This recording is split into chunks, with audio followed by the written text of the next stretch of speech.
RCF Cœur de Champagne.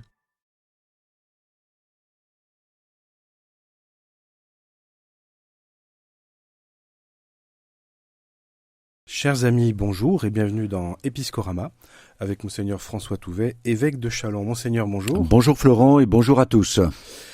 Monseigneur, aujourd'hui nous allons revenir sur le Verbe de vie, la communauté du Verbe de vie, 5 mois après l'annonce de sa future dissolution.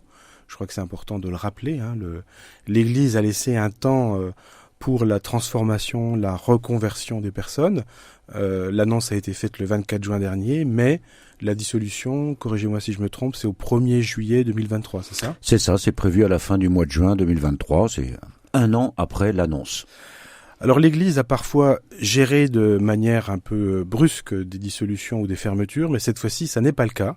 Il y a un protocole qui a été mis en place, qui est d'abord destiné, on peut le dire, à protéger les personnes. Est-ce que déjà on peut revenir un peu sur la façon dont vous, comme administrateur, vous accompagnez toutes les personnes et surtout les résidents de la communauté? Oui, bien volontiers. C'est la part la plus importante de ma mission d'administrateur en vue de cette dissolution.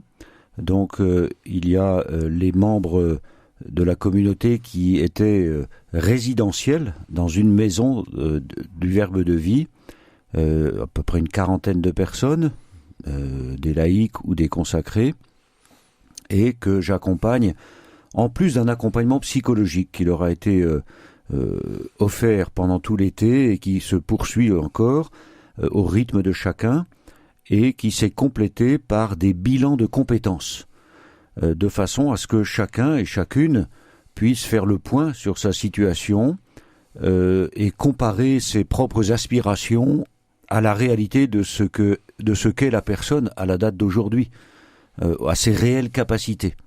Donc ces bilans de compétences ont été suivis par un bon nombre des communautaires résidentiels et ça leur permet d'ouvrir des portes vers l'avenir, de regarder l'horizon et donc de s'orienter vers une formation, vers la recherche d'un travail.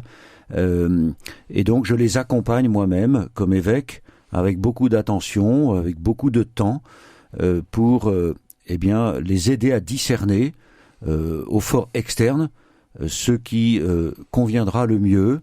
En tout cas, je cherche à les accompagner dans ce processus qui les conduit vers une autonomisation afin que chacun et chacune puisse conduire sa vie de façon personnelle en dehors du cadre communautaire. Et puis il y a les communautaires non résidentiels. Là, je suis en contact très fréquent avec les uns, les autres. J'ai des coups de téléphone, des rendez-vous par téléphone, des rendez-vous par visioconférence pour écouter des témoignages, pour accompagner aussi la difficulté qui est la leur d'assimiler cette décision et donc la souffrance que cela a pu générer, voire même la colère parfois, puis en même temps la compréhension, puisque la réalité était celle-là. Et donc j'ai pu les rassembler, une cinquantaine environ, à Andecy, à la mi-novembre, pour un week-end spirituel, un week-end fraternel, qui était un beau moment, je crois, de partage, éclairé par la prédication d'un père jésuite qui connaît bien le renouveau. Voilà, c'est pour dire que tout le monde est dans ce processus, chacun à son rythme, et moi, comme administrateur, j'essaie d'être très présent pour accompagner le processus, et chacun sur son chemin, chacun sur sa route, et en même temps, toujours garder le cap sur la dissolution qui interviendra au mois de juin. Le Christ dans l'Évangile nous met un peu en garde dans la parabole du bon grain et de l'ivraie. Néanmoins, il n'empêche que des personnes qui ont donné toute leur vie sans réserve, sans mesure, ne s'attendent pas à devoir un jour partir. Est-ce que maintenant, 5 mois après l'annonce, cet effet un peu de sidération s'estompe ou est-ce que ça reste quelque chose de très fort ?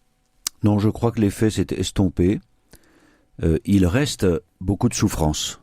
Beaucoup de souffrance à cause de ce que les uns ou les autres ont pu vivre pendant leurs années dans la communauté, surtout, je le rappelle, dans le cadre de phénomènes d'emprise ou d'abus d'autorité, voilà, où chacun a pu avoir l'impression de ne pas être maître de sa vie, ou tout à fait libre. Bon. Mais la sidération est maintenant dépassée. il reste encore un peu de colère chez les uns ou les autres, mais ça n'est pas majoritaire, tout ce que j'entends, mais beaucoup de souffrance. Il faut accompagner cela, parce que comme vous l'avez dit, c'est un grand changement quand on a passé 20 ans ou 30 ans, même un peu plus, dans le cadre d'une communauté, et que tout d'un coup, l'Église tire le tapis sous vos pieds, forcément, on tombe. Et donc, il faut que moi je sois là pour garder chacun debout et en disposition d'avancer parce que la vie continue. Et mon objectif, c'est d'aider chacun à comprendre que le verbe de vie ne résume pas à lui seul toute l'Église. L'Église est beaucoup plus vaste et que chacun, parce qu'il est baptisé, peut déployer sa vocation personnelle, même si ça n'est pas dans le cadre d'une communauté nouvelle comme le Verbe de vie. L'essentiel, c'est d'être disciple du Seigneur, c'est de participer à la mission de l'Église universelle, et chacun est en train de trouver, sur les 40 communautés résidentielles, une bonne trentaine maintenant ont pris une décision ou sont en train de la prendre. Donc j'accompagne tous ces passages, tous ces processus, je fais le point avec mon conseil, et même les autorités publiques s'y intéressent. La procureure de la République à Châlons, le préfet de Châlons. J'ai des rendez-vous qui permettent de faire le point sur le côté social, sur le côté éventuellement judiciaire, si telle ou telle difficulté grave était intervenue dans la vie de l'un ou l'autre. Ça veut dire que oui, beaucoup de gens s'y intéressent et accompagnent ces personnes. Une des difficultés de cette dissolution et de l'avenir des personnes, c'est le fait qu'à un moment donné, on va dire un certain nombre de communautés nouvelles n'ont pas voulu vivre la clôture et n'ont pas voulu séparer les hommes et les femmes qui s'engageaient dans une vie consacrée. Et maintenant, si des personnes qui sortent du Verbe de vie veulent aller vers la vie religieuse, il faut s'habituer à un fonctionnement qui est plus traditionnel. Comment est-ce que le passage se fait ?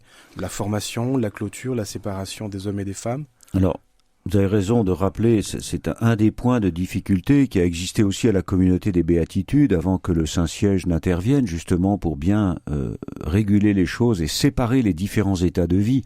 Au Verbe de vie, c'était la même intuition, c'était de rassembler dans une même communauté des personnes de différents états de vie, des consacrés, des prêtres ou pas, des laïcs, des familles avec les enfants.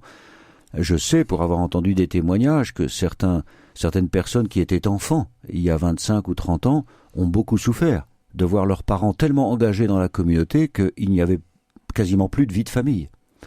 Donc, tout cela est à prendre en compte. Alors, pour les consacrés qui souhaiteraient s'orienter à poursuivre, en tout cas dans une vie religieuse, ce n'est pas la majorité, d'abord, ça je peux le dire. À part les prêtres, ils sont prêtres, ils vont continuer leur ministère de prêtre. Mais pour les femmes, pour les sœurs du Verbe de vie, c'est pas la majorité qui souhaite continuer dans une vie communautaire comme cela. Et donc là, je les accompagne, mais il est convenu avec le dicaster compétent à Rome que dans ce cas-là, ces femmes doivent commencer la formation de base, puisque chaque institut de vie consacrée, chaque congrégation religieuse a son propre schéma canonique de formation, le cursus, et donc il est convenu que une sœur qui a eu l'expérience de quelques années dans une association de fidèles, parce que c'était une association de fidèles, le Verbe de vie, même si elle portait un habit, eh bien que cela n'offre pas une sorte d'équivalence pour intégrer ensuite une congrégation religieuse. Alors, moi, le contact est bon avec les supérieurs générales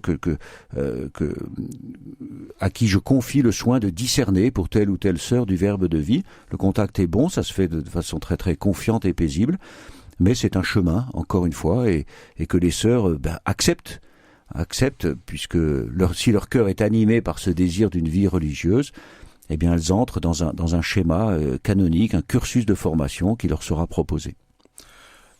Pour le Verbe de vie, mais j'ai envie de dire comme pour chacune d'entre nous, quand on se consacre, quand on se donne, que l'on vit des souffrances, qu'on doit faire un bilan finalement d'échec, un constat d'échec, comment ne pas désespérer ? Comment lire quand même la trace du passage de Dieu dans nos vies, malgré l'apparence de l'échec ou la réalité de l'échec ? Là, on est devant le mystère pascal, je crois.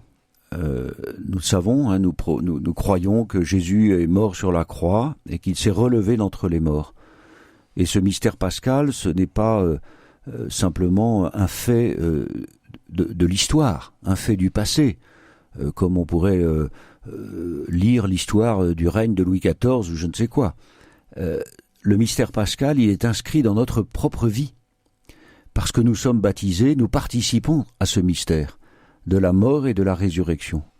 Et donc nous mourrons avec Jésus pour vivre avec lui, pour entrer dans une vie nouvelle avec lui.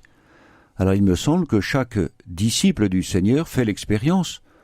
Chacun pourrait relire sa vie, qu'elle soit récente ou plus lointaine, et se dire, mais finalement, tous les échecs, toutes les épreuves que j'ai rencontrées, n'ont-ils pas été le lieu, d'une façon ou d'une autre, peut-être même très mystérieuse à mes yeux, le lieu d'un passage, d'une Pâque, c'est-à-dire de l'entrée dans une vie nouvelle.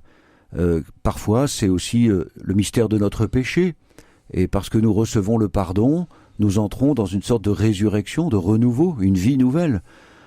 Si nous vivons, traversons des épreuves familiales, des épreuves professionnelles, psychologiques, n'y a-t-il pas là aussi le lieu d'une guérison qui nous est offerte et dans laquelle nous reconnaissons la présence du Seigneur qui nous accompagne?